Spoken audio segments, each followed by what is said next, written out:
Shalom, selamat malam Bapak Ibu Saudara yang dikasihi Tuhan Yesus Kristus. Selamat berjumpa lagi pada acara di Menara Doa Segala Bangsa pada kegerakan Transfer of Wealth and Kingdom Business pada acara malam ini Financial Miracle Night. Saudara-saudara yang dikasihi Tuhan yang sudah bergabung di Zoom maupun yang di YouTube, selamat datang semuanya. Saudara-saudara yang terkasih, kita akan masuk kepada kebenaran firman Tuhan. Dipersilakan kepada hambanya Bapak Pendeta Yeskiel Hebron. Shalom Bapak Ibu Saudara yang dikasihi Tuhan. Shalom. Saya jelas suara saya? Jelas, Pak. Saudara, malam ini saya akan menyampaikan satu tema penting ya. Bagaimana supaya usaha kita itu atau karir kita, kalau saudara berkarir sebagai seorang profesional, itu mengalami kelancaran. Ya. Saudara, tentu saudara maunya usaha bisnis saudara lancar kan? Nggak mau macet-macet kan? Ya, saudara, tentu saudara juga mau karirnya lancar. Saudara, malam ini saya akan share berbagi kepada saudara dari firman dan juga pengalaman saya di dalam melayani mereka yang bisnis selama 25 tahun ini. Ya, karena sejak tahun 1996 pada waktu saya full time, saya Tuhan pakai untuk melayani orang-orang yang bergerak dalam usaha ataupun bisnis. Juga saudara, ya, saya bersyukur bahwa memang lewat pelayanan kepada pengusaha-pengusaha ini saya tahu saudara ya, saya bisa menemukan hal-hal yang menyebabkan saudara usaha mereka itu macet, ya, usaha mereka tidak lancar.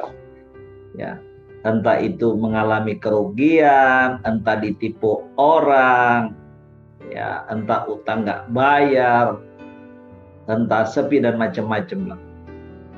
Nah, malam ini sebelum saya isi firman, saya ingin mengajak mungkin ya, saya kasih kesempatan 2-3 orang dalam pengalaman saudara, di mana saudara pernah mengalami usaha saudara macet, usaha saudara mungkin tutup atau bahkan bangkrut. Saudara, menurut saudara apa penyebabnya?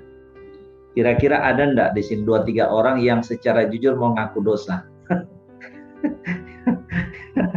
Kira-kira saudara, pengalaman saudara kira-kira apa? Setelah kejadian itu saudara bangkit lagi, saudara mulai pulih. Kira-kira apa yang menjadi penyebab? Kenapa saudara mengalami kemacetan dalam usaha, kerugian atau mungkin kebangkrutan? Silakan kalau ada. Ada manipulasi dan kebohongan. Maksudnya manipulasi kebohongan gimana? Siapa yang dia bicara barusan? Jadi setelah saudara mengalami itu, penyebabnya apa yang saudara alami? Oh iya, saya sampai ngalami gini karena saya bikin kesalahan ini. Silakan tadi siapa? Ibu siapa? Siapa yang mewakili?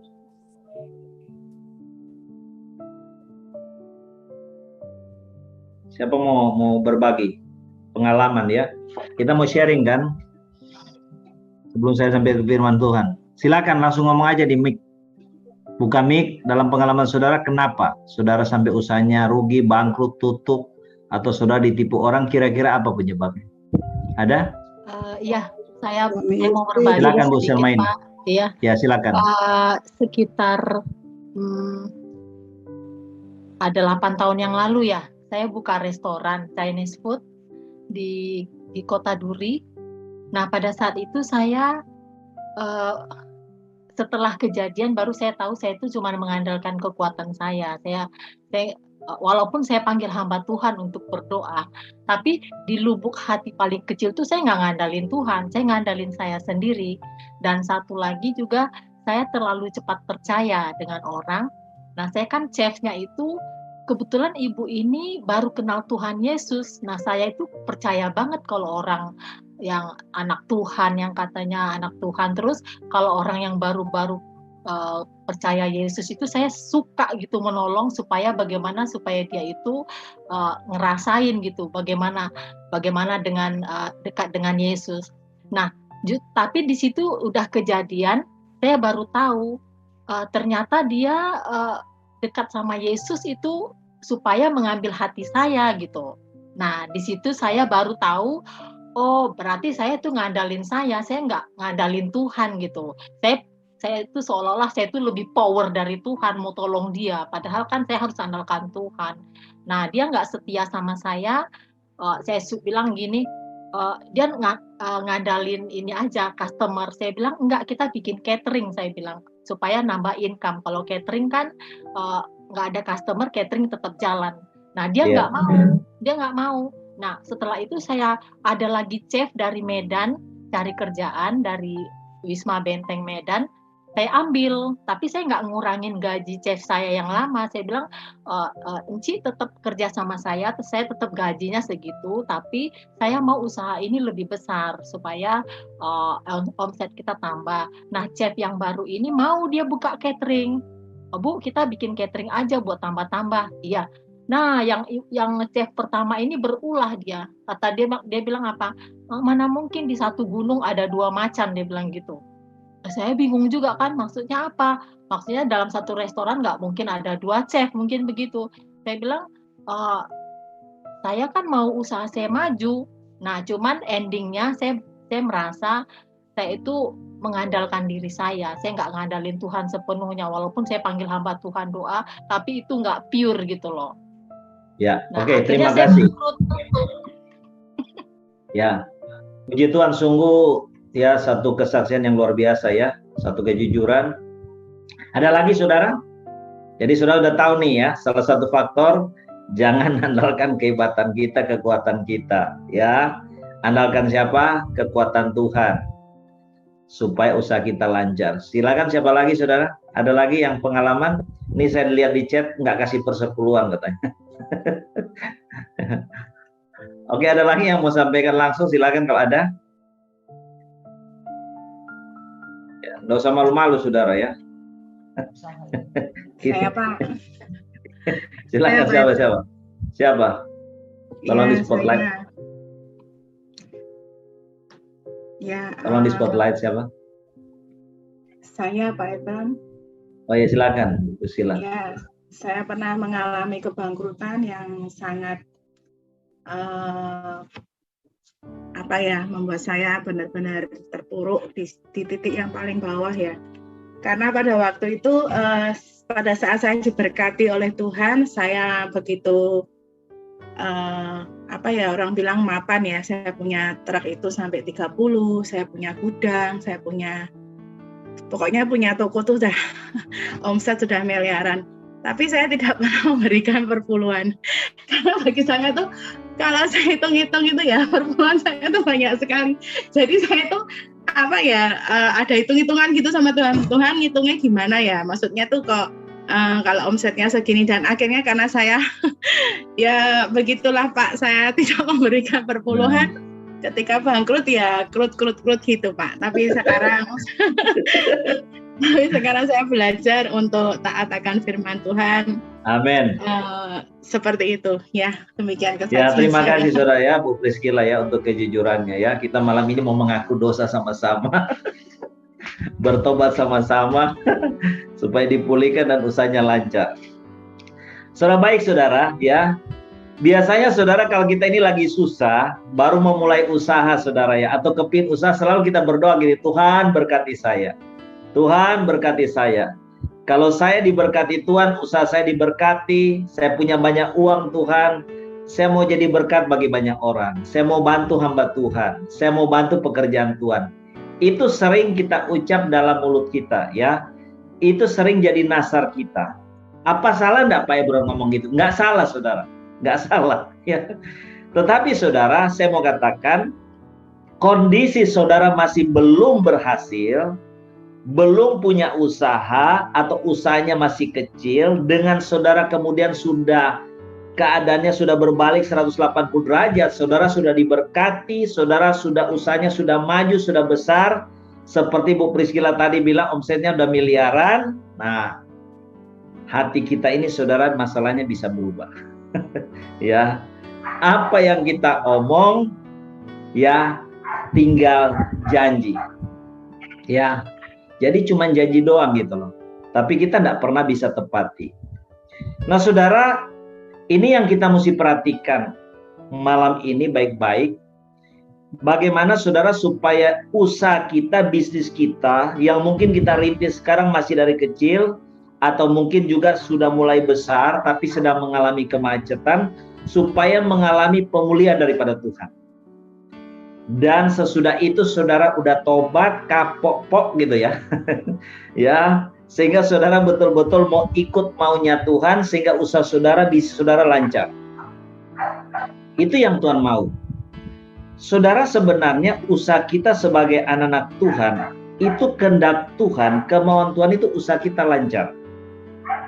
Walaupun dalam bisnis, usaha pekerjaan, ataupun kita meniti karir, ada banyak kesulitan, ada banyak tantangan, ada banyak pencobaan. Tetapi adalah kehendak Tuhan kita bisa melewati semua itu dengan satu kemenangan yang daripada Tuhan. Nah saudara, kalau kita mau supaya usaha bisnis kita, karir kita lancar, ada beberapa hal yang kita akan bahas malam ini yang saudara perlu perhatikan dan lakukan. Kalau saudara setuju dengan saya, setuju dengan firman, silakan lakukan. Kalau sudah nggak setuju juga nggak apa-apa saudara. Ya, tapi saya sharing ini berdasarkan pengalaman saya. Ya, sejak 1996 saya full time, saya melayani pengusaha-pengusaha. Disitulah saya melihat saudara kesalahan-kesalahan yang mereka buat. Nah saudara, saya melihat bahwa usaha mereka akhirnya mengalami gangguan, ditipu orang, macet, rugi, bahkan bangkrut. Itu penyebabnya apa? Karena sering kita, ini saudara perhatikan, bertindak semau gue yang kita anggap baik dan benar. Nah ini saudara, ini kita jatuhnya di sini. Kita sering bertindak dalam mengelola keuangan kita, itu kita selalu bertindak semau kita sendiri. Bagi kita anggap baik, bagi kita anggap benar, ya kita lakuin. Tanpa kita peduli dengan rambu-rambu daripada firman Tuhan. Nah ini yang jadi masalah. Karena saudara, apa yang kita anggap baik dan benar di mata kita dengan di mata Tuhan berdasarkan prinsip firman itu saudara, beda tipis. Ya, kalau orang lihat secara garis besar, oh baik-baik aja, udah bagus itu, udah bagus, udah benar tuh. Ya, tapi saudara, apa yang kita anggap baik dan benar di mata kita belum tentu baik dan benar di mata Tuhan. Nah, yang penting sekarang adalah bukan baik dan benar menurut kacamata kita, tetapi baik dan benar menurut kacamata Tuhan, menurut prinsip daripada apa? Firman Tuhan. Supaya saudara, usaha kita ini lancar. Saudara, saya perhatikan terus terang aja ya. Kalau usaha kita mengalami kemacetan, entah kita ditipu orang, penjualan kita omsetnya menurun, itu saudara terlalu banyak sekali kerugiannya. Udah rugi waktu saudara, udah rugi uang, rugi materi, bahkan kadang-kadang karena masalah usaha itu bikin kita macet, bikin kita rugi, bikin kita bangkrut, sampai akhirnya saudara kita harus rintis lagi, bangun lagi itu, bahkan menyerang kesehatan kita. Ya, sehingga kita harus mengalami sakit penyakit macam-macam karena tekanan psikologis akibat saudara usaha kita yang mengalami kerugian, ditipu orang dan mengalami kebangkrutan. Dan itu saudara, mari saudara kita akan coba renungkan bersama ya daripada prinsip-prinsip firman, bagaimana sih supaya usaha kita ini lancar. Waktu Pak Joshua minta, Pak Ebron nanti hari Rabu, Pak Ebron isi firman ya. Saya tanya ke Tuhan, Tuhan saya mesti nyampein apa ini? Ya, mesti nyampaikan apa? Langsung Tuhan kasih tema, ya. Sehingga saat itu juga saya langsung di hati saya tanya, Tuhan apa yang saya mesti sampaikan, langsung keluar temanya di pikiran saya. Roh Kudus langsung kasih, bagaimana usaha kita lancar. Ya, nah saudara, Hal yang pertama, saudara, yang kita harus perhatikan, kalau saudara kita diberkati oleh Tuhan adalah apa? Yang pertama, saudara, adalah kalau kita mau mendukung pekerjaan Tuhan atau mendukung satu pelayanan atau gereja atau hamba Tuhan, saudara itu harus tanya ke Tuhan. Nah, ini. Kalau saudara sudah diberkati Tuhan dalam finansial, doa saudara supaya saudara punya usaha, supaya usaha saudara diberkati. Saudara harus yang pertama tuh tanya Tuhan. Tuhan, pelayanan mana? Hamba Tuhan mana? Gereja mana yang saya mesti support? Saya mesti dukung secara finansial. Saudara, ini penting sekali. Karena saudara, biasanya kadang-kadang dalam hal ini kita bikin kesalahan, kita mendukung satu pelayanan dengan keuangan kita, supaya pelayanan itu atau gereja itu kenal, wah ini bos kita. Ya. Kadang-kadang saudara, motif kita itu nggak benar gitu loh. Kita bukan melakukan apa yang Tuhan mau, tapi kita hanya untuk cari nama gitu. Pada waktu kita mendukung satu pelayanan atau menjadi berkat secara keuangan dalam hamba Tuhan itu, kita hanya untuk cari nama. Nah, ini nggak boleh, saudara. Karena apa, saudara? Pada waktu kita mau memberkati keuangan untuk satu pelayanan ataupun mendukung hamba Tuhan, kita harus memberi di tempat yang Tuhan tentukan. Dengan kata lain, apa? Kita harus menabur di tempat yang tepat. Supaya apa, saudara? Kita menabur itu di tanah yang subur. Nah, tanah yang subur itu apa? Yaitu kita menabur kepada hamba Tuhan, kepada satu pelayanan, kepada satu gereja, persekutuan, atau menara doa, atau apapun namanya. Yang penting itu pelayanan yang memang Tuhan suruh. Kalau enggak, gimana Pak Ebron? Kalau salah, kita nggak diberkati Tuhan, saudara. Apalagi kalau taburan keuangan kita hanya untuk cari nama. Supaya kita dikenal bos. Supaya kita dikenal sebagai donatur di gereja itu yang memberi uang dalam jumlah besar. Percuma, saudara. Kalau ujungnya, saudara, taburan kita itu jatuh bukan di tanah yang subur, tapi tanah kering. Kita nggak diberkati, saudara. Ya, saudara, pada waktu saya mulai melayani secara full time, saya posisi tinggal di Surabaya dan saya memulai pelayanan di Tangerang. Jadi sebulan sekali saya ke Tangerang, saudara. Ada satu perusahaan, satu pabrik yang mensupport 100% kegiatan KKR sekota yang saya adakan di Tangerang. Jadi kita sewa gedung apapun, pokoknya perusahaan ini support 100%, saudara. Dan saya punya prinsip dari dulu, dalam pelayanan saya nggak mau cari duit lah. Tuhan yang mesti sediain duit buat saya kalau pelayanan. Kalau Tuhan kasih duit, saya kerjain, nggak ada duitnya saya nggak kerjain, saya doa aja. Saya nggak pernah itu ngajuin proposal macam-macam, nggak. Kenapa? Saya sadar saya hamba, yang bos kan Tuhan. Singkatnya, saudara, perusahaan ini dukung pelayanan yang saya kerjakan itu, KKR sekota, dan perusahaan ini diberkati. Omsetnya diberkati. Bahkan owner perusahaan bisa beli rumah, bisa beli mobil, beli rumah di BSD dan sebagainya. Diberkati. Tetapi biasa, saudara, ya, dalam pelayanan ada aja hamba-hamba Tuhan yang dalam tanda petik yang sirik. Singkatnya, masuk ke pelayanan saya, bikin hancur lah, bikin rusak. Sehingga perusahaan ini ya tidak lagi mendukung. Bahkan pelayanan itu hancur ya karena ulah hamba Tuhan ini. Ya. Jadi dari 96 itu mereka dukung sampai 2000 berhenti. Nah, bagaimana dengan perusahaan ini? Perusahaan ini tetap berjalan. Tapi sekarang udah tutup, sudah habis. Saudara, pada waktu sekitar tahun 2018, ya, Jadi sempat perusahaan ini mengalami beberapa kali kesulitan, saya doakan ada mujizat bertahan terus ya. Nah, waktu itu kemudian perusahaan ini diaudit lah keuangannya. Sejak kapan grafiknya itu nurun? Ya. Sejak kapan perusahaan ini yang dulunya begini, tiba-tiba kok begini?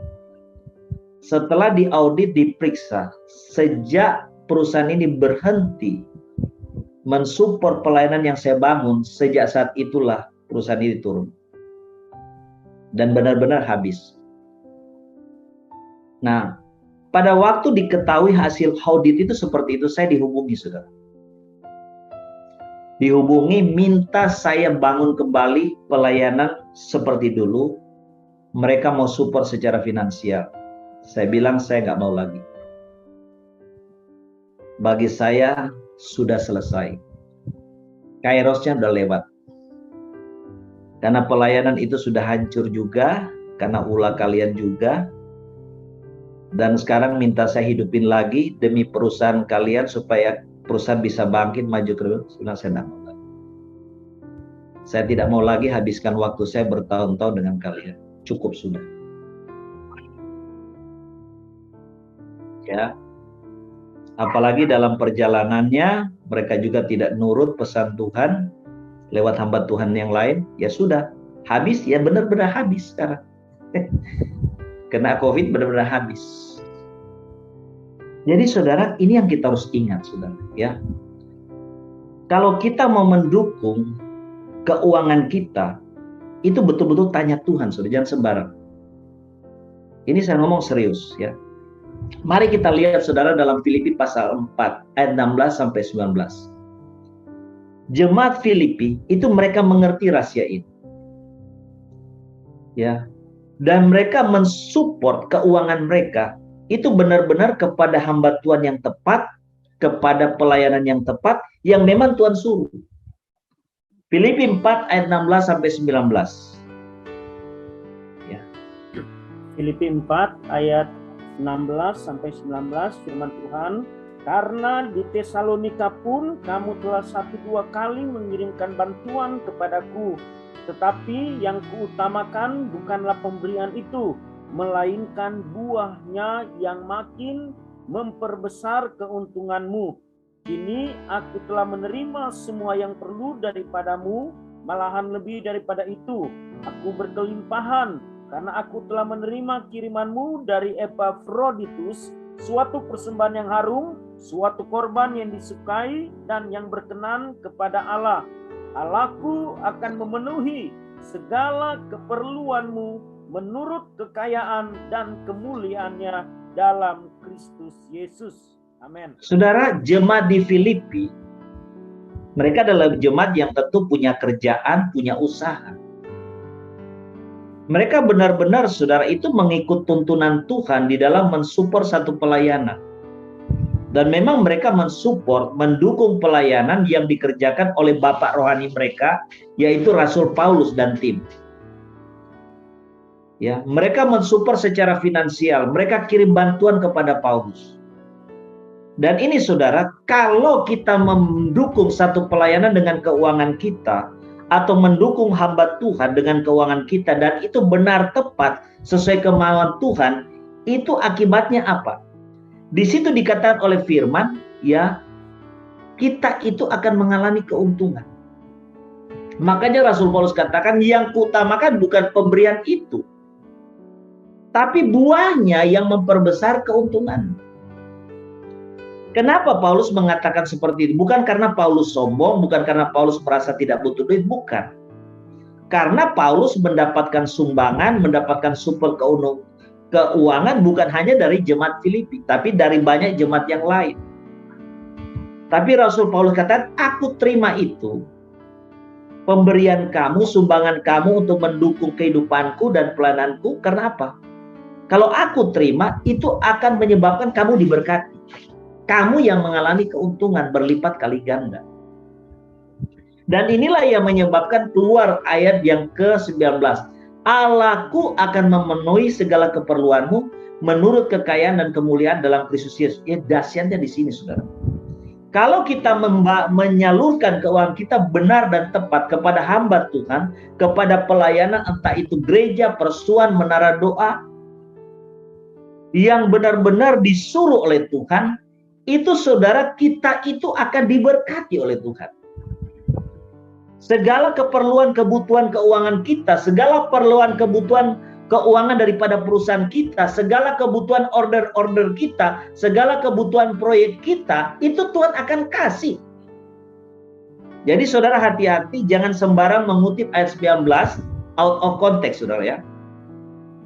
Ayat ini hanya bisa kita klaim kalau kita sudah mendukung hamba Tuhan dan pelayanannya. Baru ini berlaku buat kita. Karena ayat ini keluar dari Rasul Paulus melalui ilham daripada Roh Kudus sebagai satu jawaban kepada jemaat di Filipi yang sudah memberkati kehidupannya dan pelayanan melalui keuangan yang mereka kirim. Itulah kemudian Paulus katakan, Allahku akan memenuhi keperluanmu. Menurut kekayaan siapa? Kekayaannya Kristus. Karena saudara, penting sekali bagi kita untuk menyalurkan keuangan kita secara benar dengan tepat supaya kita menabur benar-benar di tanah yang subur. Sehingga akibatnya kita akan diberkati apa? Lipat kali ganda oleh Tuhan. Kenapa kita tidak boleh seenaknya? Kadang-kadang mungkin saudara kita kenal banyak hamba Tuhan yang mungkin baik dengan kita. Ya. Baik dengan kita, kita juga mungkin senang pelayanannya. Tapi ingat saudara, kalau sudah bicara menabur itu nggak boleh salah. Tuhan itu sudah mengatur untuk membiayai pekerjaan-pekerjaannya, proyek-proyeknya. Itu Tuhan sudah mengatur bendahara-bendaharanya. Tuhan sudah tentukan, katakanlah donatur atau bendahara A, B, C, dukung gereja A, mungkin C, D, F, mungkin dukung menara doa, mungkin si yang lainnya dukung mungkin pelayanan misi tertentu. Itu Tuhan sudah atur. Nah, karena itu kita harus bertanya kepada Tuhan, Tuhan, saya sebagai bendaharamu, Tuhan mau saya sudah diberkati sekarang, saya salurkan keuangan saya ini mensupport pelayanan yang mana? Mendukung yang mana? Nah, ini penting banget. Ya, makanya kesaksian saya daripada melayani perusahaan itu seperti itu. Mereka bilang ini sejak pelayanan yang saya pimpin berhenti, mereka tidak support lagi keuangan. Sejak itu begini perusahaan. Dan sekarang ya habis sungguhan. Ya, seperti itu. Kemudian saudara, yang kedua, kita akan baca saudara di dalam Kejadian 12 ayat 7 dan 8. Kejadian 12 ayat 7 dan 8.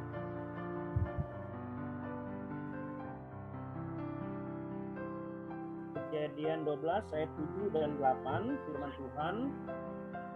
Ketika itu Tuhan menampakkan diri kepada Abram dan berfirman, Aku akan memberikan negeri ini kepada keturunanmu, maka didirikannya di situ mezbah bagi Tuhan yang telah menampakkan diri kepadanya. Kemudian ia pindah dari situ ke pegunungan di sebelah timur Betel. Ia memasang kemahnya dengan Betel di sebelah barat dan Ai di sebelah timur. Lalu ia mendirikan di situ mezbah bagi Tuhan dan memanggil nama Tuhan. Ya. Saudara, di sini saudara kita melihat bahwa Abraham itu dia punya satu kebiasaan.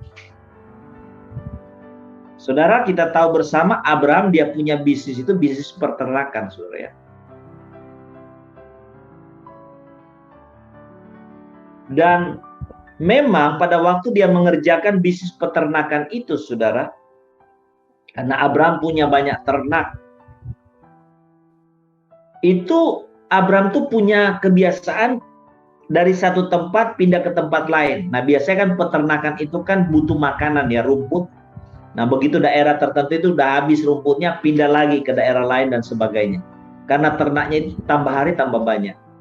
Nah, saudara, yang jadi kebiasaan daripada Abraham bahwa di tengah-tengah bisnisnya dia selalu membangun mezbah untuk bersekutu dengan Tuhan. Mic-nya tertutup, Pastor.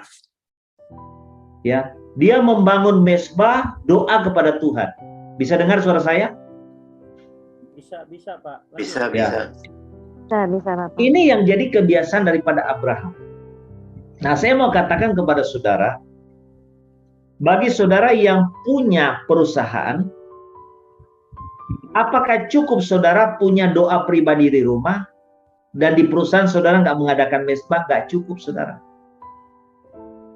Saudara harus membangun mezbah doa. Saudara harus punya persekutuan di dalam kantor, di pabrik, di toko, dalam perusahaan saudara. Itu penting banget.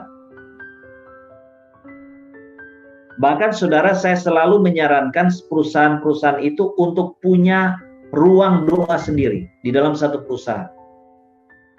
Sehingga saya lihat sekarang ini udah banyak perusahaan-perusahaan mereka punya ruang doa ya. Itu penting, saudara. Saudara, ada satu perusahaan di Surabaya yang saya layani, saudara. Dia ikut, saudara ya. Jadi, dia punya karyawan-karyawan yang Kristen, itu dia suruh datang duluan. Jam 7 sudah harus datang. Ikut ibadah dulu sampai jam 8. Baru kerja 1 jam. Dan usahanya lancar, saudara. Usahanya diberkati Tuhan. Sebaliknya ada satu perusahaan, saudara. Kalau sudah usahanya macet, penjualan macet, saya dipanggil. Dipanggil doa. Apa yang saya buat? Saya ajak mereka cari Tuhan. Ya, bikin ibadah. Memuji, menyembah Tuhan. Bersekutu dengan Tuhan. Apa yang terjadi? Terjadi mujizat. Terjadi terobosan. Barang-barang yang macet laku, saudara, terjual. Dan itu berulang-ulang. Nah, owner daripada perusahaan ini repot, saudara. Kalau sudah lancar, dia udah malas cari Tuhan lagi. Nanti macet lagi, baru cari Tuhan lagi. Jadi kayak gitu terus, saudara. Nah, di sini saudara kita belajar, saudara. Abraham itu kenapa Abraham menjadi seorang pengusaha sukses, bahkan menjadi pengusaha yang sangat kaya. Karena dia punya kebiasaan ini, saudara. Di tengah-tengah kesibukan bisnis, selalu di tengah bisnis, usaha pekerjaan itu dia mesti bangun mezbah ke Tuhan. Ya, kita lihat saudara di dalam Kejadian 13 ayat 1 sampai 6. Ya, Kejadian 13 ayat 1 sampai 6.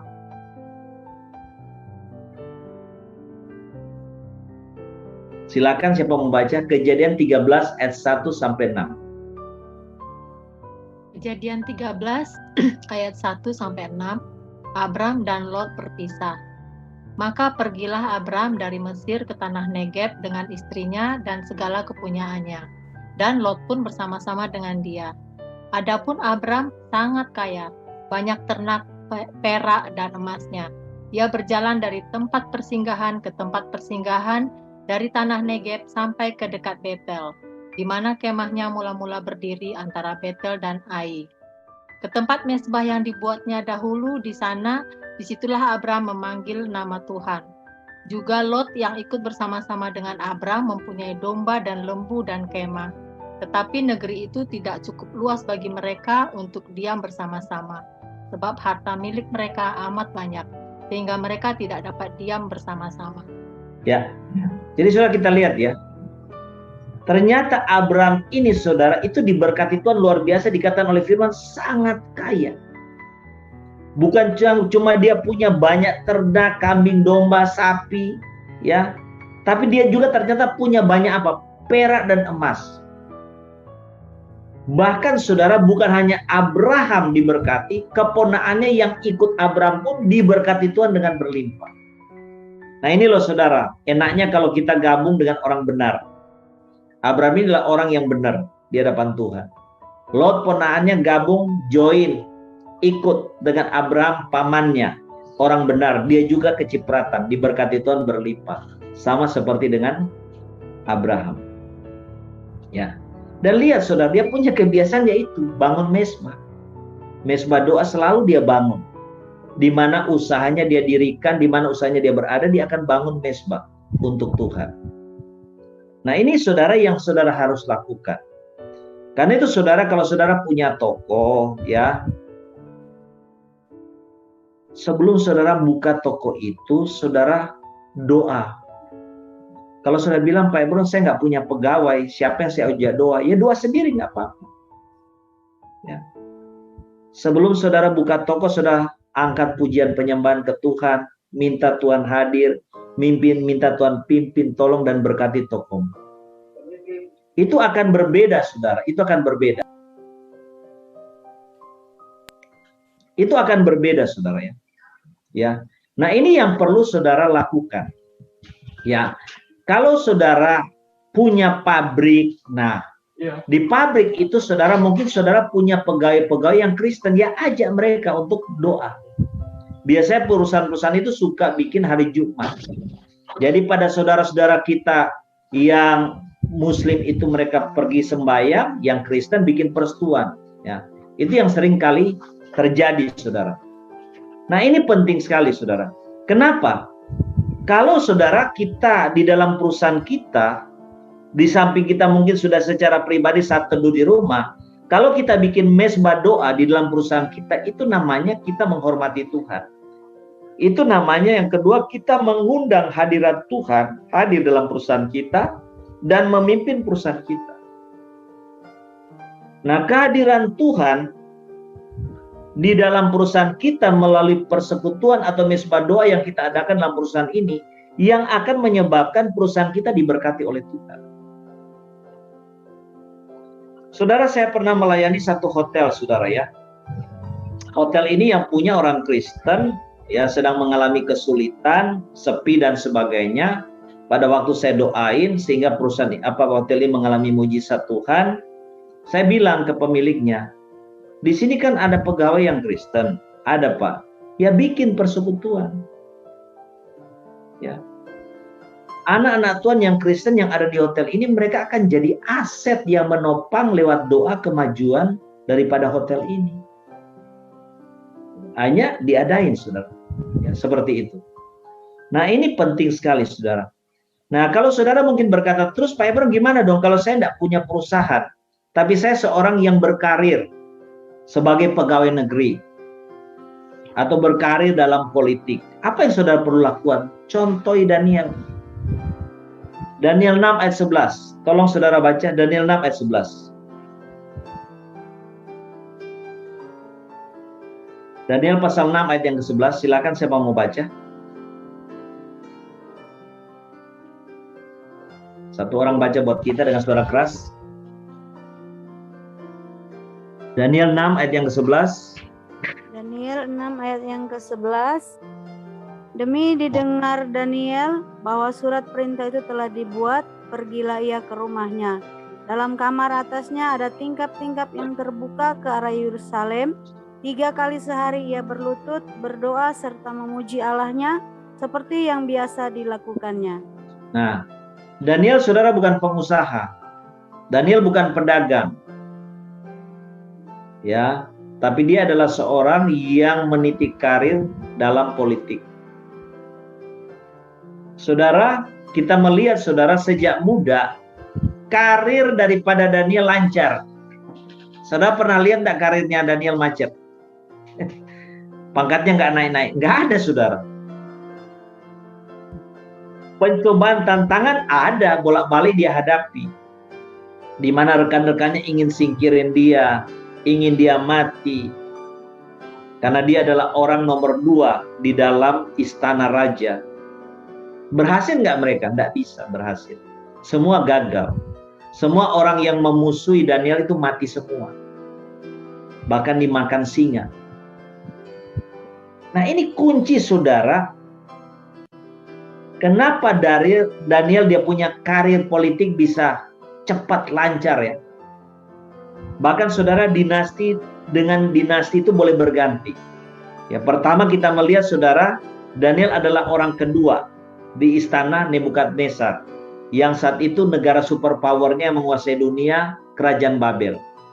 Waktu Babel runtuh, Daniel tetap ada di sana, di istana. Waktu kekuasaan kemudian beralih kepada orang Media, bangsa Media, Daniel tetap ada di sana sebagai orang kedua raja. Ya, Media selesai, diganti Persia, kerajaan Persia berkuasa, Daniel juga tetap ada di sana, orang nomor 2. Dia punya karir terus lancar. Kenapa? Kuncinya itu.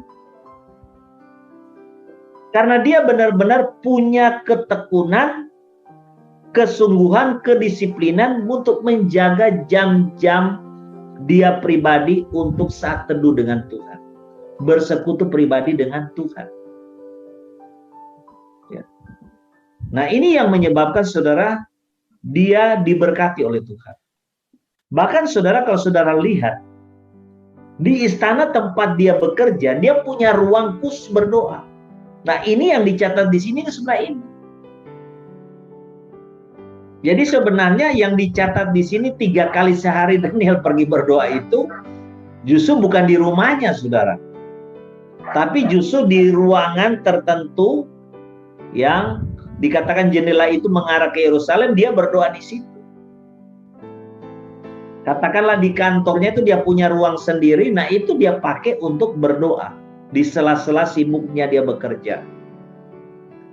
Nah, ini yang perlu kita lakukan saudara dengan sungguh-sungguh, tekun dan disiplin.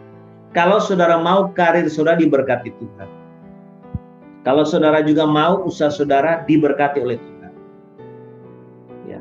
Nah, ini yang saudara perlu lakukan. Baik saudara yang meniti karir sebagai seorang profesional maupun saudara yang berbisnis. Saudara bukan hanya di rumah saudara punya jam pribadi untuk saudara berdoa mencari Tuhan, bersekutu dengan Tuhan, tetapi saudara di kantor saudara atau bahkan di perusahaan, di pabrik, di toko, saudara harus cari waktu, sedia waktu untuk ibadah. Ya, tidak perlu mesti lama-lama sampai 2 jam, nggak perlu. Yang penting kualitasnya aja gitu. Ya, ada penyembahan, ada firman, ada doa. Ya, 3 ini harus ada, saudara. Ya, penyembahan, firman, dan doa. Berapa lama Pak Ibrahim? Mungkin setengah jam dan cukup, sudah 30 menit. Atau bahkan mungkin 15 menit. Kalau lama, lebih lama bisa nggak? Ya silakan aja saudara, kalau memang sudah punya waktu untuk itu. Nah, kalau saudara mungkin kerja di satu kantor atau satu perusahaan, kan biasanya ada jam istirahat, jam 12 sampai jam 1. Nah, pakai waktu sela-sela itu untuk saudara cari Tuhan, untuk berdoa. Nah, ini yang saudara perlu lakukan supaya apa? Karir saudara lancar, ataupun kalau saudara punya usaha, punya toko, punya pabrik, punya perusahaan saudara diberkati Tuhan. Jadi ini hal yang kedua yang harus perhatikan. Karena apa yang saya bagikan ini sudah terbukti dalam pengalaman, begitu mereka praktekkan perusahaan-perusahaan ini benar-benar diberkati. Ada mujizat-mujizat Tuhan terjadi. Kemudian saudara, poin yang ketiga adalah apa? Kita ini harus memiliki hamba Tuhan yang menjadi mentor atau pengawal rohani atas perusahaan kita. Ya, saya ulangi. Kita ini harus memiliki hamba Tuhan yang menjadi mentor atau pengawal rohani atas perusahaan kita. Saudara, beberapa tahun yang lalu pada waktu saya ada melakukan satu transaksi ya, beli ruko pada waktu itu, saya ketemu di kantor notaris. Nah, sementara menunggu dia punya penjual, terjadilah bincang-bincang saya dengan notaris. Ya, karena notaris tahu saya pendeta, kemudian dia tanyalah tentang kekristenan bagaimana. Nah, yang menarik dia punya omongan. Dia bilang, Pak, kita ini di Muslim, kita ini punya guru spiritual. Kita ini punya pengawal, Pak. Jadi saya walaupun saya ini kerja sebagai notaris, saya punya guru yang secara khusus doakan usaha saya sebagai seorang notaris. Ini kesaksian mereka, saudara. Makanya saudara kita lihat ya, orang-orang yang meniti karir di politik, biasanya mereka ada apa? Orang-orang pintar yang jadi backing mereka, pengawal mereka. Ya, mungkin paranormal, mungkin guru-guru spiritualnya dan sebagainya. Nah, ini yang kesalahan orang Kristen. Orang Kristen banyak tidak mengerti ini. Ya. Mereka, usaha mereka, bagi mereka, saya anak Tuhan, saya punya kuasa, sudah saya doainkan sendiri aja cukup, tidak perlu hamba Tuhan. Nah, itu salah. Ya. Kenapa? Dunia bisnis, dunia karir itu kan persaingan melulu, itu dunia peperangan, saudara. Ya, itu dunia peperangan, dunia bisnis itu. Apalagi saudara yang berkarir di politik, ya, ataupun di dalam sebagai pegawai negeri, itu kan persaingan semua, saudara. Teman-teman sekantor kita, kalau dia tidak seiman dengan kita, ya itu banyak yang pakai dukun, ya, banyak yang pakai orang-orang pinter, ya, paranormal untuk apa? Untuk mungkin mengambil posisi kita. Lah kalau kita nggak ada yang dukung, saudara doain, ya sudah, tinggal tunggu waktu aja, saudara. Mungkin kita difitnah dan mengalami macam-macam, sehingga kita tersingkir dari posisi kita, jabatan kita. Demikian juga dalam hal apa? Dalam hal bisnis, saudara. Sama aja. Ya. Dalam satu usaha yang kita kerjain, itu kan ada banyak pesaing-pesaingnya, ada banyak kompetitor-kompetitor. Karena itu saudara, kita perlu, saudara, itu ada yang support secara rohani, mendoakan kita. Saudara, orang sekaliber Abraham aja itu perlu, dia masih butuh, saudara, seorang bapak rohani, seorang mentor rohani yang mendoakan dia. Saudara, kita lihat di mana? Kejadian 14 ayat 17 sampai 20. Silakan siapa mau baca, ya. Orang sekaliber Abraham aja yang dapat dikatakan sahabatnya Tuhan masih merasa butuh disupport, didoakan oleh orang lain, oleh seorang imam. Silakan siapa mau baca Kejadian 14 ayat 17 sampai 20.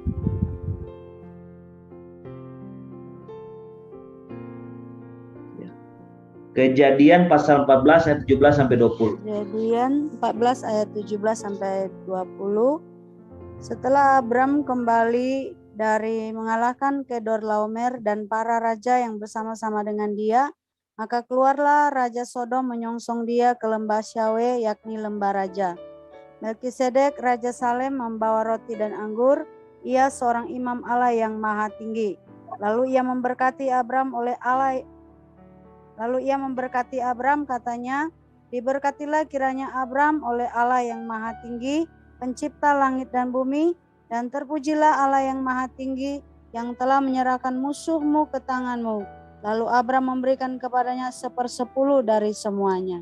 Ya, jadi kita lihat, saudara, ya, ternyata Abram ini, dia dalam usahanya, dalam bisnisnya, ya, dalam segala apa yang dia lakukan, bahkan pada waktu dia berperang untuk merebut kembali, ya, ponaannya Lot dan harta kekayaannya yang direbut oleh musuh, itu ternyata ada yang support dia secara rohani.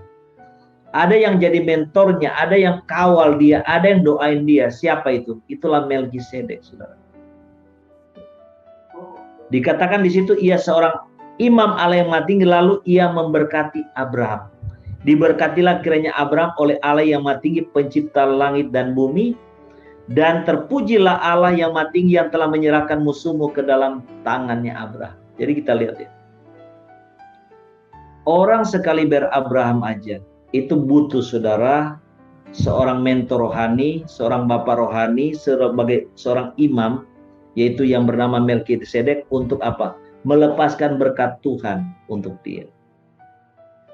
Nah, saudara, kalau kita dalam bisnis usaha, saudara cuma sendiri, saudara nggak punya bapak rohani, saudara nggak punya pengawal rohani, pasti saudara akan terseok-seok, ya, seperti itu. Saya melihat, saudara, perusahaan-perusahaan yang mereka tidak di-cover oleh hamba-hamba Tuhan tertentu, itu berat, saudara, ya.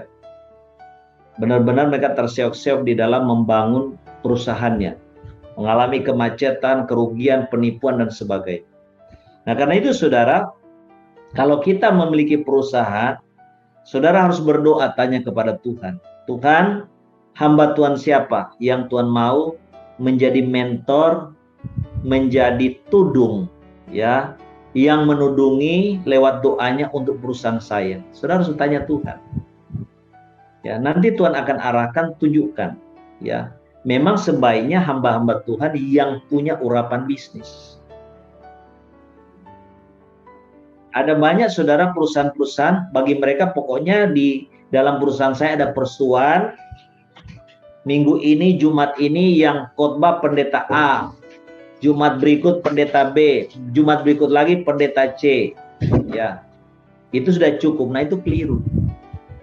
Boleh undang hamba Tuhan si A, B, C, tapi harus ada hamba Tuhan tetap yang memang jadi bapak rohani, yang menjadi tudung buat perusahaan itu. Ya, walaupun mungkin kita undang hamba-hamba Tuhan lain yang melayani di perusahaan kita, tapi perlu ada bapak rohani, mentor kita. Itu kita lihat contoh Abraham. Contoh yang lain saudara siapa? Raja Uzia. Raja Uzia itu punya mentor rohani, saudara. Kita baca dalam 2 Tawarik 26 ayat yang kelima. Ya, 2 Tawarik 26 ayat yang kelima. Silakan siapa mau baca. 2 Tawarik pasal 26 ayat yang kelima. Ya. 2 Tawarik pasal 26 ayat yang kelima, silakan. 2 Tawarik 26 ayat yang kelima. Ia mencari Allah selama hidup Zakaria, yang mengajarnya supaya takut akan Allah, dan selama ia mencari Tuhan, Allah membuat segala usahanya berhasil. Allah membuat apa? Usahanya berhasil. Ya, tadi kita sudah bahas ya bahwa kita perlu beribadah kepada Tuhan, cari Tuhan. Ini kita lihat Uzia, saudara. Raja Uzia itu dia di dalam istana ya, sebagai seorang raja dia masih mencari Tuhan. Dia beribadah kepada Tuhan dan itu yang membuat usahanya berhasil. Tapi di samping itu perhatikan, ia mencari Allah selama hidup Zakaria yang mengajarnya supaya takut akan Allah.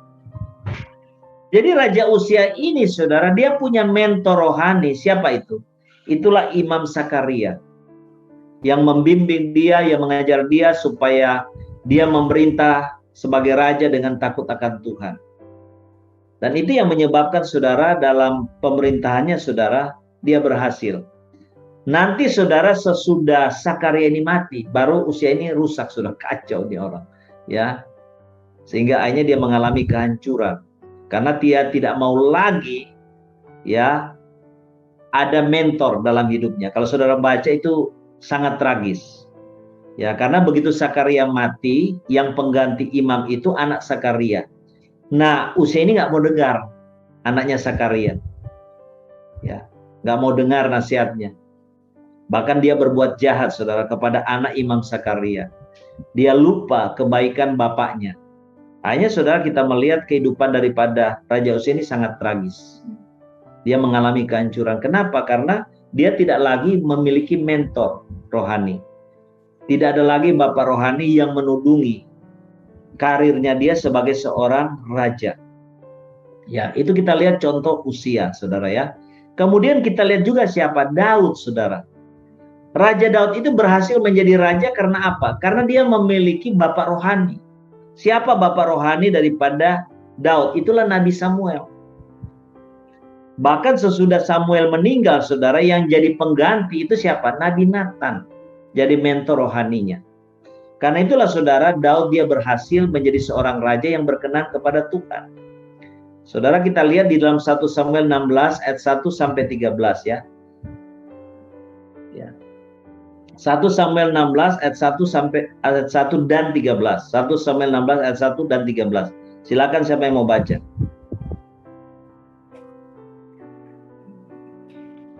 Ya. 1 Samuel 16 ayat 1 ya Pak. Ya, ayat 1 dan 13 ya. Berfirmanlah Tuhan kepada Samuel, berapa lama lagi engkau berduka cita karena Saul?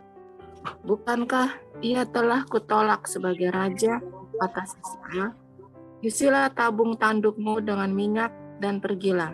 Aku mengutus engkau kepada Isai, orang Bethlehem itu, sebab di antara anak-anaknya telah kupilih seorang raja bagiku. Ayat 13, Samuel mengambil tabung tanduk yang berisi minyak itu dan mengurapi Daud di tengah-tengah saudara-saudaranya. Sejak hari itu dan seterusnya, berkuasalah roh Tuhan atas Daud. Lalu berangkatlah Samuel menuju Rama. Ya. Amin. Jadi di sini kita lihat ya, inilah saudara bapak rohani daripada Daud. Itulah Nabi Samuel. Dia adalah mentor rohani daripada Daud. Sejak remaja saudara dia mengurapi Daud untuk jadi raja atas Israel. Dan itu terjadi sungguhan. Nah ini yang saudara harus perhatikan. Salah satu ciri seorang hamba Tuhan itu dia jadi bapak rohani buat kita. Itu apa? Kalau hamba Tuhan itu berdoa buat kita, doa kita dijawab. Kalau hamba Tuhan itu berdoa buat kita, doanya dijawab Tuhan. Itu salah satu cirinya, saudara. Di sini kita lihat pembapaan daripada Samuel terhadap Daud itu nyata. Bagaimana saudara pada waktu Nabi Samuel urapi dan doain Daud untuk jadi raja, Daud benar-benar menjadi raja sungguhan. Sehingga pada waktu Daud jadi raja itu Nabi Samuel jadi penasehatnya, ya, jadi mentornya. Cuman memang waktu Daud sudah jadi raja memang tidak lama kemudian memang Samuel meninggal. Sehingga kita lihat yang menggantikan posisi itu Nabi Nathan. Ya. Waktu kemudian Daud menyimpang di mana dia akhirnya mengambil istri Uria yaitu Betseba sebagai istrinya kemudian membunuh Uria, Nabi Nathan yang datang memperingatkan Daud. Ya. Nah itu. Jadi saudara hamba-hamba Tuhan ya itu perlu saudara jadi mentor buat kita, membapai, menjadi tudung buat usaha kita, buat karir kita, yang melepaskan blessing buat kita. Makanya saya bilang tadi, orang-orang sekaliber Daud, ya Abraham, ya itu usia, itu mereka masih perlu dimentorin, ditudungi oleh seorang yang namanya hamba Tuhan dalam karir mereka ataupun dalam usaha pekerjaan mereka. Di samping itu, di sisi lain, saudara hamba Tuhan juga jangan bingung mau nyerobot pelayanan orang lain. Kadang-kadang hamba Tuhan misalnya kalau dia lihat ada hamba Tuhan, wah dia melayani di perusahaan itu. Ya timbul pikiran jahatnya, hati jahatnya kepingin singkirin saudara hamba Tuhan itu. Dan mengganti posisi, percuma saudara. Kalau saudara kita sebagai hamba Tuhan bukan jatah kita untuk melayani di perusahaan itu, nggak ada gunanya. Kita doain untuk perusahaan itu, doa kita nggak dijawab oleh Tuhan. Karena kita tidak punya otoritas atas perusahaan itu, saudara. Ya, kita tidak punya otoritas. Saudara, saya kasih contoh yang saya alami ya. Pada waktu saya mendoakan satu hotel, dan hotel itu mengalami terobosan mujizat Tuhan, saya kan katakan kepada hotel itu, bikin persekutuan di hotel ini. Ya, kumpulin pegawai-pegawai hotel yang Kristen, karena mereka adalah aset buat kemajuan hotel itu, di mana mereka akan jadi tiang doa. Udah, hanya dibikin saudara. Dibikin setiap hari Jumat, tetapi yang layani bukan saya. Ya, owner hotel ini undang hamba Tuhan yang lain. Bikin tiap hari Jumat, rutin. Nah, yang parahnya adalah hamba Tuhan yang dia undang ini adalah orang yang sifatnya, kasarnya kalau orang istilahkan, mimbar pun dia mau peluk. Beda dengan tipe saya. Ya. Jadi doa pembukaan dia, yang main gitar dia, yang khotbah dia, yang doa syafaat dia, semua dimonopoli oleh dia sendiri. Ya. Jadi saya yang doain hotel itu mengalami mujizat lewat doa saya setelah bertahun-tahun sepi. Tapi begitu sudah mengalami mujizat, dia bikin persetuan di hotel itu, diundanglah hamba Tuhan lain. Ya saya biarin aja kan. Ada yang ngomong, Pak Ebron ini gimana sih? Owner hotel ini kok bikin persetujuan kok bukan Pak Hebron yang disuruh layani, malah hamba Tuhan lain yang nggak istilahnya nggak punya andil lah doa sehingga mujizat terjadi di hotel. Saya bilang biarin aja, itu urusan dia sama Tuhan. So apa yang terjadi? Hotel yang sudah bagus-bagus saya doain omsetnya naik sampai full sampai rame, tiba-tiba gini loh. Jadi sepi. Hotelnya disepi lagi. Saya dicari. Pak Ebron tolong doain hotelnya. Loh ngapain minta doain saya? Doain itu dong. Pendeta yang kan layani setiap Jumat itu kan suruh dia yang layani. Sebenarnya otoritas rohani atas hotel ini ada di saya untuk kemajuan hotel ini. Tapi kan sama owner kan dipercayakan ke yang lain. Ya suruh yang sana yang layani. Suruh yang sana doain. Sudah doain tapi ya begitulah saya bilang. Kita kan selalu maunya semau gue. Tuhan tuh sudah punya aturan main. Kalau hamba Tuhan siapa yang doain, hotel itu, perusahaan itu mengalami mujizat, sebenarnya Tuhan mau dia yang jadi mentor. Dia menjadi tudung, tapi owner kan memilih hamba Tuhan lain yang jadi temannya yang dia sudah kenal sekian lama. Ya sudah, suruh dia layani itu. Kalau sudah doain nggak ngalami mujizat, ya sudah. Itu kan sudah pilihan. Nah, seperti itu, saudara. Jadi, tidak bisa. Kenapa, saudara? Karena hamba Tuhan pun itu sudah dipatok Tuhan. Jadi, katakanlah kalau hamba Tuhan si A sudah dipatok Tuhan untuk jadi tudung, jadi berkat, bukan katakan buat perusahaan A. Saya misalnya katakan pergi nyerobot, percuma. Saya doain tidak ada gunanya. Nggak didengar, nggak dijawab Tuhan. Karena hamba Tuhan pun itu sudah punya daerah-daerah yang dipatok Tuhan. Ya, 2 Korintus 10 ayat 13. Makanya hamba Tuhan itu jangan suka nyerobot pelayanan orang. Percuma, nggak ada gunanya. Nggak ada power, Tuhan nggak dengar, Tuhan nggak jawab doa kita. Kalau kita pergi nyerobot pelayanan orang lain.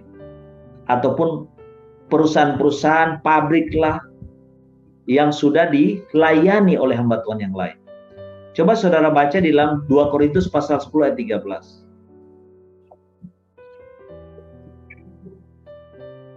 2 Korintus 10 ayat 13. 2 Korintus 10 ayatnya yang ke-13. Sebaliknya kami tidak mau bermegah melampaui batas, melainkan tetap di dalam batas-batas daerah kerja yang dipatok Allah bagi kami, yang meluas sampai kepada kamu juga. Ya, dikatakan melayani di mana? Batas-batas daerah kerja yang dipatok Allah bagi kami. Jadi seperti katakan hotel itu ya. Sebenarnya Tuhan sudah patok itu wilayah pelayanan saya. Makanya saya doain perusahaan itu mengalami mujizat Tuhan. Tapi oleh owner dipindah ke hamba Tuhan lain. Akhirnya apa? Ya sepi. Pada waktu saya sudah bikin ibadah online seperti ini, ya udah mau minta ke saya kan terang-terang kan udah sungkan kan, malu kan, nggak enak kan. Lewat seseorang, Pak Ebron bikin ibadah online aja, siaran dari hotel itu. Saya bilang ngapain lah, saya enak-enak di rumah, tinggal buka laptop sudah jalan, ngapain saya mesti pergi ke hotel itu. Ya. Kalau sampai sekarang misalnya sepi bagaimana, itu kan sudah resiko. Saya kan sudah ngomong, saya bilang. Bukan nggak ngomong. Ya kalau nggak mau dengar ya sudah begitu resikonya. Nah ini yang saya katakan dari awal, kita seringkali bertindak semau gue. Kita pikir wah ini perusahaan kita kan. Kita mau panggil pendeta siapa, itu hak kita, benar hak kita. Tapi kalau Tuhan juga nggak berkati, itu haknya Tuhan. Tuhan juga punya hak. Ya, jadi jangan kita protes gitu loh. Karena kita juga semau gue, ya Tuhan juga bisa semau gue. Oh kamu mau gitu, ya sudah. Ya seperti itu. Karena kita harus tahu ya, kita ini sebagai anak Tuhan kita sudah nggak bisa semau gue. Apalagi hamba Tuhan sudah nggak bisa, saudara. Ya. Jadi kalau Tuhan sudah memakai hamba Tuhan A memberkati perusahaan kita, dia doain dia, kita ngalami mujizat, itu tanda Tuhan mau pakai dia jadi mentor buat perusahaan kita, pabrik kita, toko kita. Itu tandanya, saudara. Dulu lucu ya, ada satu pabrik ya, saya ketawanya gini ya.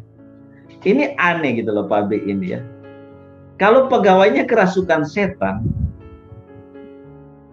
ya, waktu itu saya sudah nggak layani di pabrik ini. Kerasukan setan, undang pendeta, lain doain, itu setan nggak mau pergi, saudara. Aneh benar, setannya nggak mau pergi. Jadi mesti cari saya gitu loh. Nanti saya baru setannya pergi. Ya. Nah ini bicara, ini saya bilang yang namanya patok, gitu loh. Bukan berarti hamba Tuhan yang lain itu tidak punya power, bukan. Tapi itu bukan otoritasnya dia, bukan wilayahnya dia. Seperti itu, saudara. Sehingga setan itu ngerti loh, setan. Setan itu, saya sampai ketawa, saudara. Ya. Pernah satu saat ada satu pegawainya itu bencong, saudara, ya. Kerasukan dari pagi sampai dia diusir apa, undang ini hamba tidak mau keluar. Saya dipanggil, saudara. Saya baru dari Surabaya nginap di BSD, kemudian dijemput pakai mobil. Saya kira-kira setengah jam lagi baru mau nyampe di pabrik. Setannya sudah keluar. Begitu saya sampai, yang bencongnya lagi sisiran. Loh, saya bilang udah di pabrik, setannya udah pergi. Ya. Nah seperti itu, saudara. Setan aja ngerti, saudara, soal otoritas. Dia tahu, oh yang datang adalah hamba Tuhan yang punya otoritas atas pabrik ini. Ya sudah, saya pergi aja dulu. Ya. Nah seperti itu. Nah selanjutnya, saudara, yang keempat, saudara, ya, adalah apa? Kita ini harus hidup benar dan kerja serta bisnis yang benar. Saudara buka, saudara, Ayub pasal 1 ayat 1 dan 3. Ya, kita harus hidup yang benar dan kerja serta bisnis yang benar. Tidak boleh saudara menyimpang ke kanan ke kiri. Ya. Saudara, kadang-kadang saudara lihat kalau pabrik, saudara, kadang-kadang kita itu suka kompromi dengan hal-hal yang dosa. Misalnya kita terima, saudara, bahan baku pabrik, katakanlah hasil curian. Itu tidak boleh, saudara. Wah, ini ada bahan baku, ada orang yang jual, harganya murah. Tapi itu saudara tahu itu barang curian. Saudara pergi beli, itu bawa kutub di dalam perusahaan saudara. Itu nggak boleh, saudara. Ya, ada satu pabrik, saudara, saya tidak usah ngomong pabrik itu, pabrik sandal yang terkenal, saudara, ya, mengalami kebakaran. Bosnya kan Kristen, sudah maksudnya sudah sungguh-sungguh dengan Tuhan, dia penasaran, ini ada apa ini? Kok pabrik bisa kebakar? Dia selidik, ya, ternyata, saudara, bagian pembelian ada beli barang, bahan baku, yang sebenarnya itu bahan baku itu kayaknya curian punya. Jadi beli harga murah gitu. Nah, langsung dia marahin, ini kalian punya ulah ini, ya. Nggak boleh, ya. Beli bahan baku walaupun murah, tapi kalau itu sumbernya nggak benar dari curian atau penggelapan, itu jangan. Ini akibatnya apa? Pabrik ini kebakar. Ya, mari kita lihat Ayub pasal 1 ayat 1 dan 3, saudara. Ayub 1 ayat 1 dan 3. Silakan siapa mau baca? Ayub 1 ayat 1 dan 3. Ada seorang laki-laki di tanah Uz bernama Ayub. Orang itu saleh dan jujur. Ia takut akan Allah dan menjauhi kejahatan. Ayat 3. Ia memiliki 7.000 ekor kambing domba, 3.000 ekor unta, 500 pasang lembu, 500 keledai betina dan budak-budak dalam jumlah yang sangat besar, sehingga orang itu adalah yang terkaya dari semua orang di sebelah timur. Ya. Jadi saudara, di sini kita melihat kenapa usaha daripada Ayub itu diberkati Tuhan. Sehingga Ayub ini jadi konglomerat, jadi orang kaya. Karena ternyata saudara, dia ini dalam hidupnya dia hidup benar dan dia benar-benar dia bisnisnya benar, saudara. Makanya dikatakan di dalam firman dia saleh, jujur, takut akan Allah dan menjauhi kejahatan. Sehingga dikatakan dia itu adalah orang yang terkaya dari semua orang di sebelah timur. Mari saudara jalankan bisnis kita dengan benar. Dengan jujur, dengan takut Tuhan. Ya. Jangan suka beli barang-barang yang mungkin murah tapi curian dan sebagainya. Itu nggak benar, saudara. Itu akan membawa kutuk dalam usaha pekerjaan kita. Dalam bisnis, saudara, jangan suka main suap, ya. Janganlah melakukan hal-hal yang saudara tahu itu kejahatan, itu nggak jujur. Itu membuka tempat pijak daripada setan dalam usaha bisnis kita, sehingga usaha kita menjadi kacau. Ya, nah ini yang harus kita perhatikan. Kemudian yang kelima, saudara. Nah ini yang saudara harus perhatikan juga, ya. Karena ini saudara adalah satu kesalahan yang sering dilakukan oleh orang Kristen, khususnya dalam bisnis, saudara, ya. Saudara, kita baca Maliaki pasal 3 ayat 6 sampai 12 seperti tadi yang sudah disampaikan oleh Ibu Priscilla. Maliaki 3 ayat 6 sampai 12, ya. Silakan siapa mau baca Maliaki 3 ayat 6 sampai 12. Maliaki 6 ayat 3 sampai 12. Maliaki 3 ayat 6 sampai 12. Maliaki 3 ayat 6 sampai 12. Bahwasanya aku Tuhan tidak berubah dan kamu Bani Yakub tidak akan lenyap. Sejak zaman nenek moyangmu kamu telah menyimpang dari ketetapanku dan tidak memeliharanya. Kembalilah kepadaku, maka aku akan kembali kepadamu, firman Tuhan semesta alam. Tetapi kamu berkata, dengan cara bagaimanakah kami harus kembali? Bolehkah manusia menipu Allah? Namun kamu menipu aku. Tetapi kamu berkata, dengan cara bagaimanakah kami menipu engkau? Mengenai persembahan persepuluhan dan persembahan khusus. Kamu telah kena kutuk, tetapi kamu masih menipu aku, ya kamu seluruh bangsa. Bawalah seluruh persembahan persepuluhan itu ke dalam rumah perbendaharaan, supaya ada persediaan makanan di rumahku. Dan ujilah aku, firman Tuhan semesta alam. Apakah aku tidak membukakan bagimu tingkap-tingkap langit dan mencurahkan berkat kepadamu sampai berkelimpahan?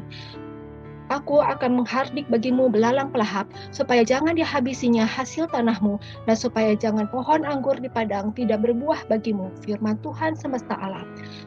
Maka segala bangsa akan menyebut kamu berbahagia, sebab kamu ini akan menjadi negeri kesukaan, firman Tuhan semesta alam.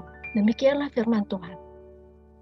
Saudara, kita anak-anak Tuhan, kita para pebisnis, sebenarnya kita ini bersyukur ada ayat ini. Dan ini janji Tuhan yang luar biasa. Dan inilah satu-satunya ayat dalam Alkitab dari Kejadian sampai Wahyu di mana Tuhan janji kalau kita lakukan, Tuhan akan membuka pintu-pintu sorga, saudara, dan curahkan berkat keuangan yang limpah atas kita. Ini janji Tuhan, saudara. Ya. Bahkan di situ kalau saudara lihat ya,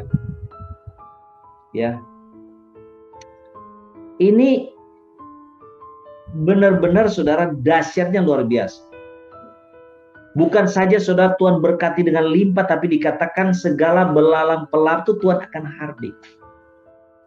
Nah, yang jadi pertanyaan yang kita perlu renungkan malam ini, kenapa ada banyak orang Kristen ngasih persepuluhan, tapi kok nggak diberkati? Apakah ayat firman Tuhan ini nggak benar? Apakah janji Tuhan ini nggak benar?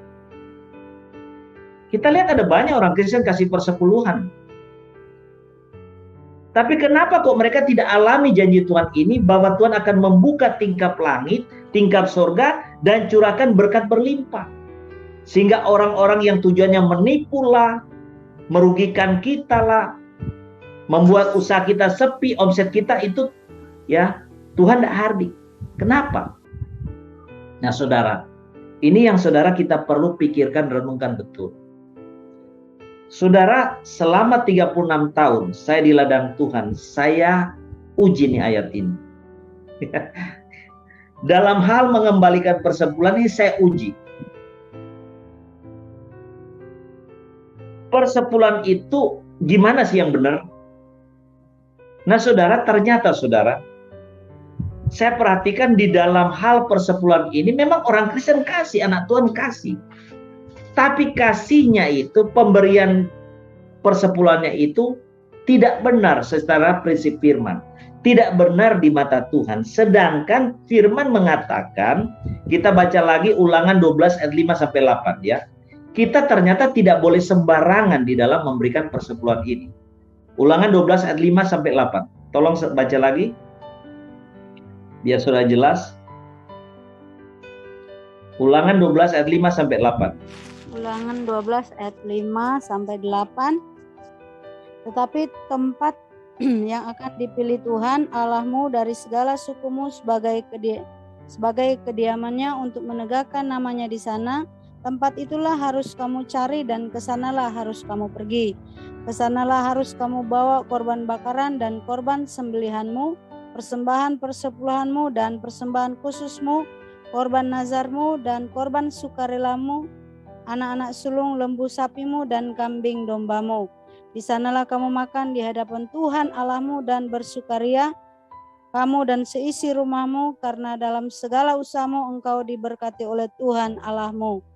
Jangan kamu melakukan apapun yang kita lakukan di sini sekarang, yakni masing-masing berbuat segala sesuatu yang dipandangnya benar.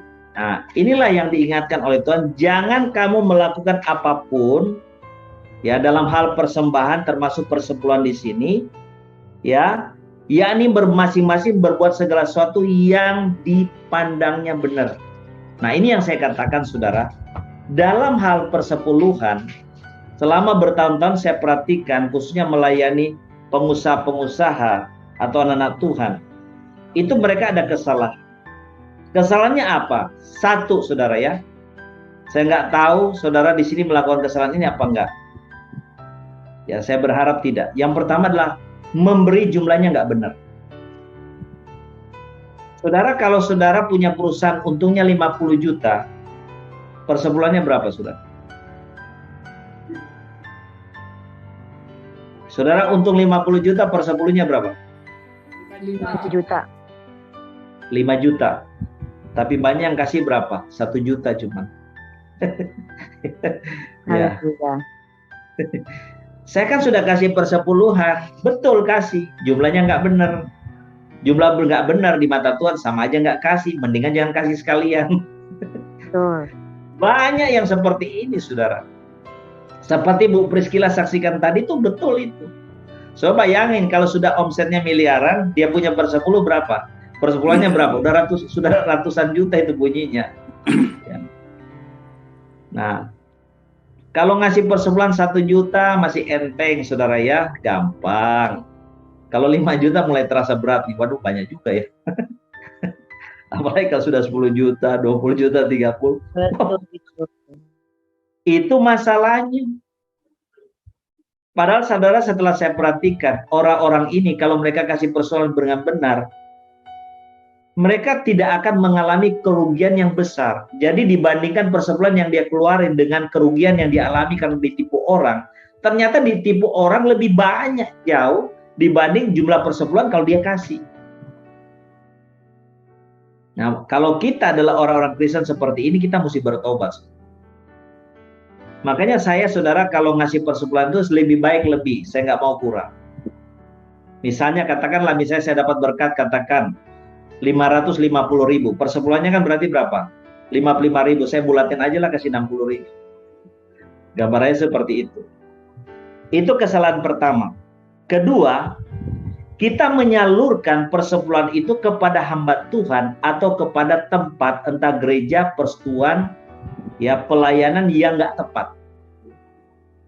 Ya, kita menyalurkan kepada hamba Tuhan dan tempat yang tidak tepat. Di situ kan sudah bilang, ya, jangan kamu melakukan apapun yang kita lakukan di sini sekarang, yakni masing-masing berbuat segala sesuatu yang dipandangnya benar. Ya, itu nggak boleh, saudara. Nah, kalau sudah tanya terus Pak Ebron, kalau gitu persepuluhan itu kasihnya bagaimana yang benar? Ya. Saudara, di dalam firman Tuhan itu diatur sedemikian rupa, ya, bagaimana saudara kita harus menyalurkan persepuluhan itu secara benar dan apa? Dan tepat.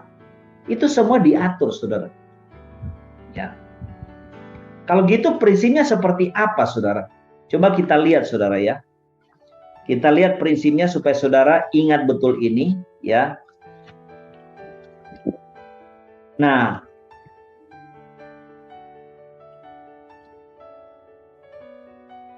di dalam 1 Korintus pasal yang ke-9,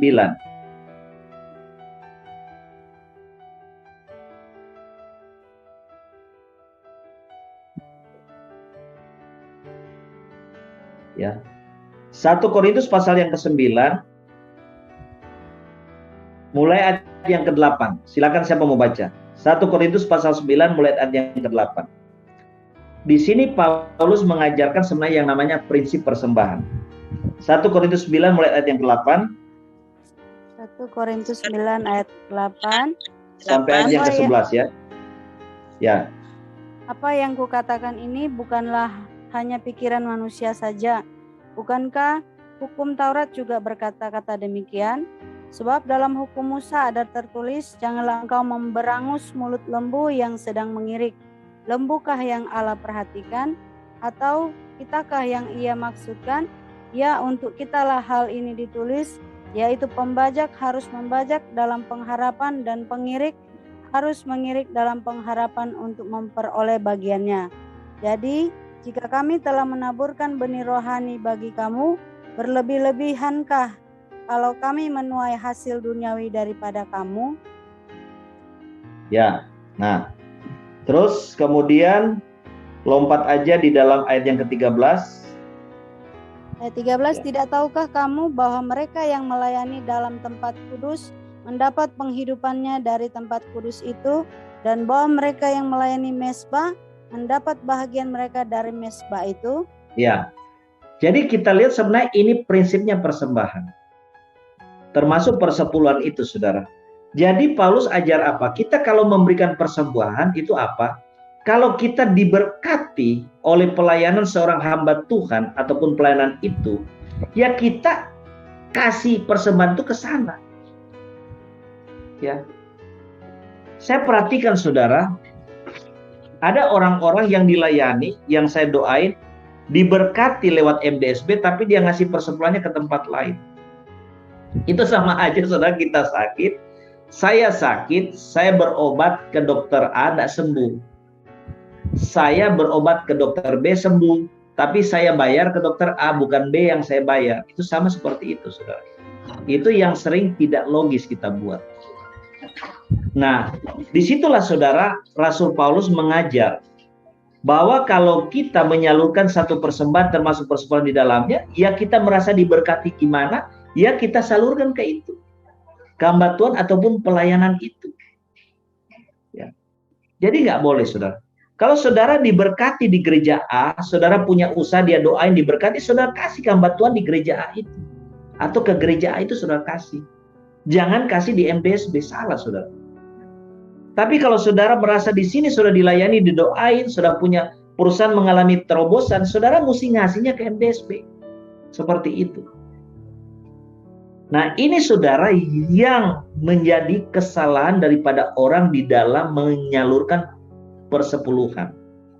Ya, mereka menyalurkan kepada hamba Tuhan dan tempat yang tidak tepat.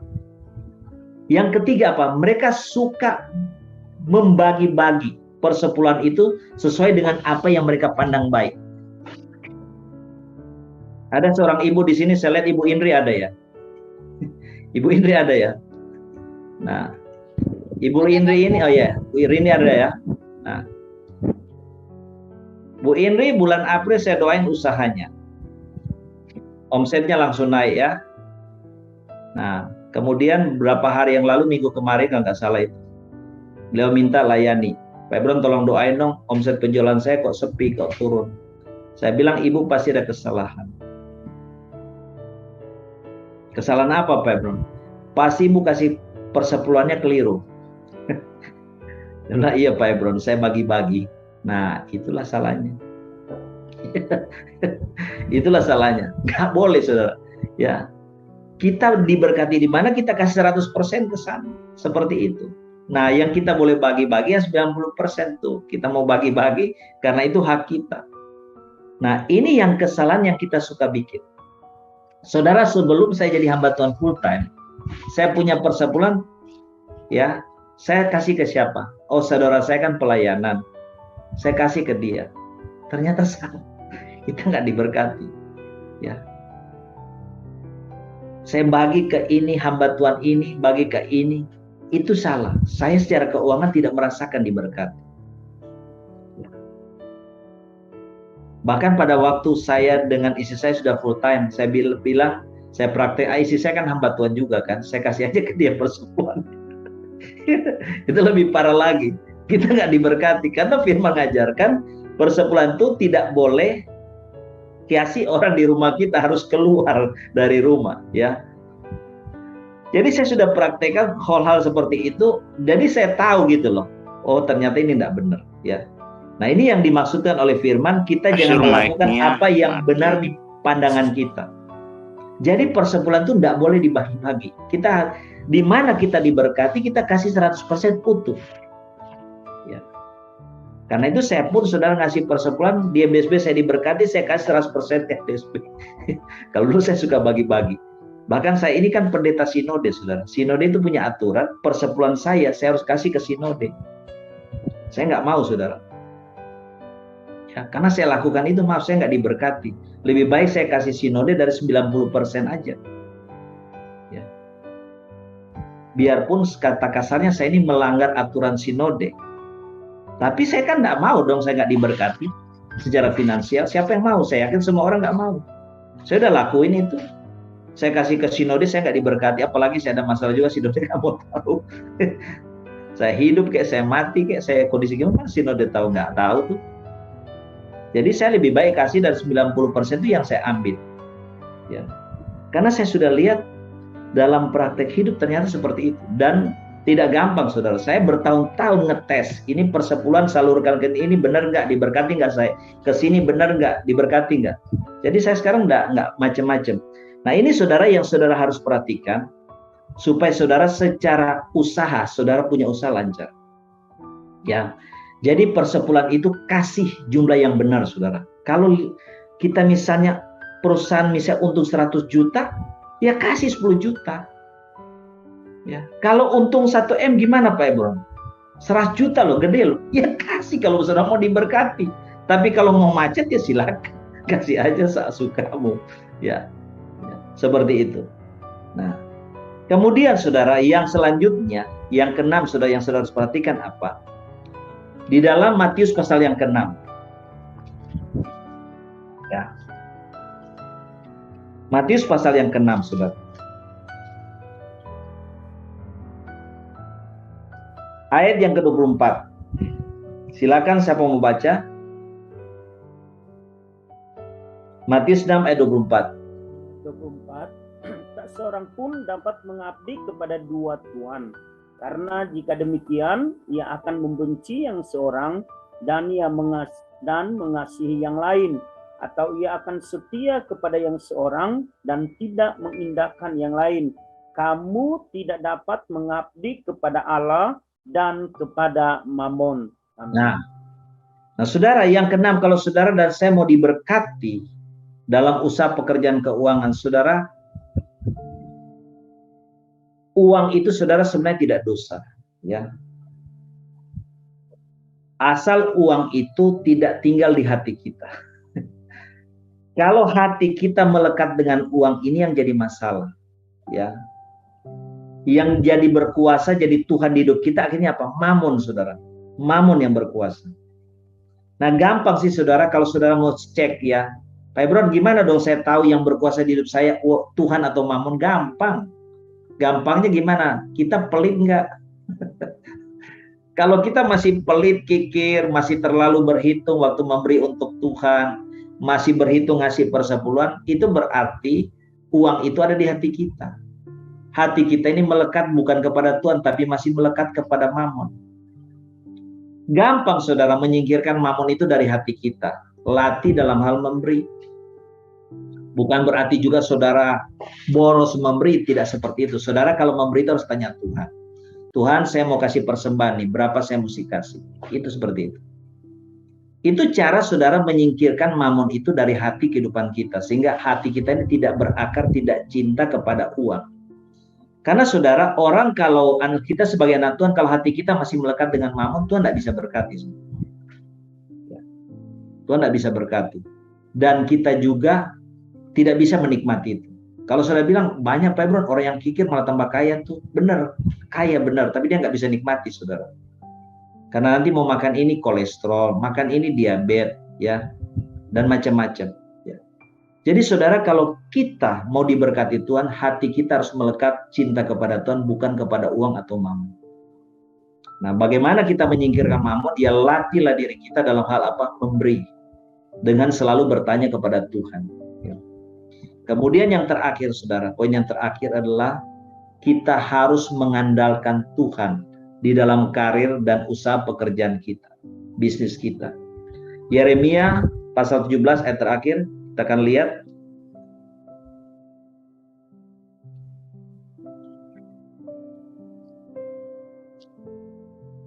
Yeremia 17 ayat 7 dan 8, firman Tuhan. Ya, silakan.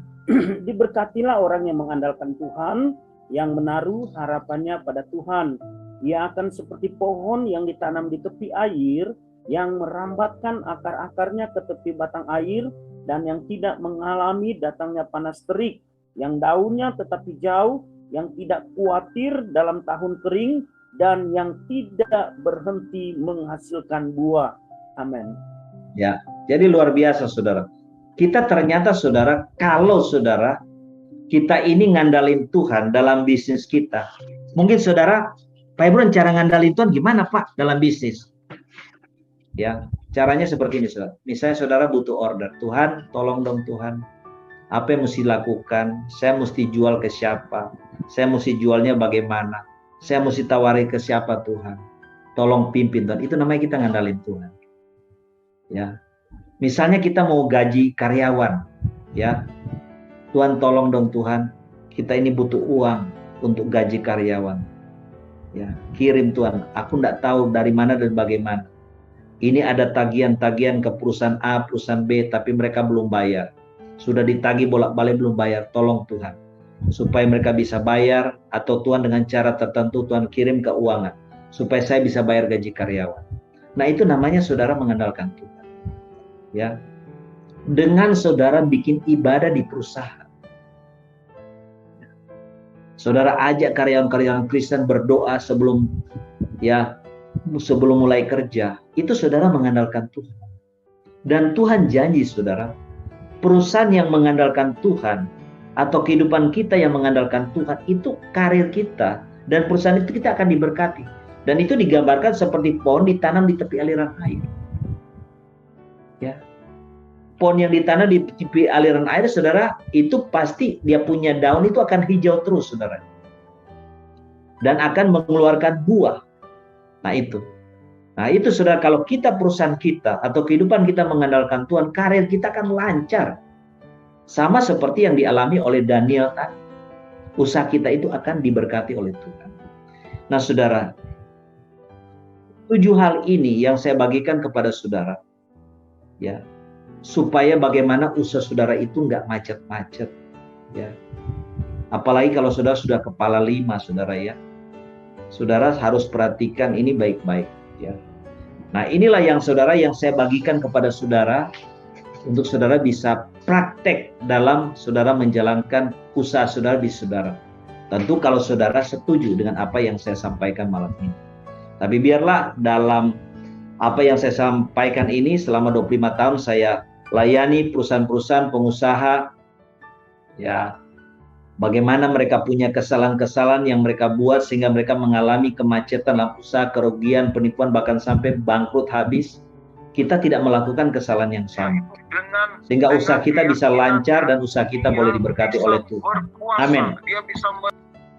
Mari saudara, kita akan masuk dalam doa. Kita akan berdoa saudara, ya, dan sekaligus kita akan masuk dalam perjamuan kudus. Nanti Ibu Deborah Lenda akan pimpin kita. Dan selesai perjamuan kudus, kita akan doakan buat usaha saudara supaya semua lancar ya.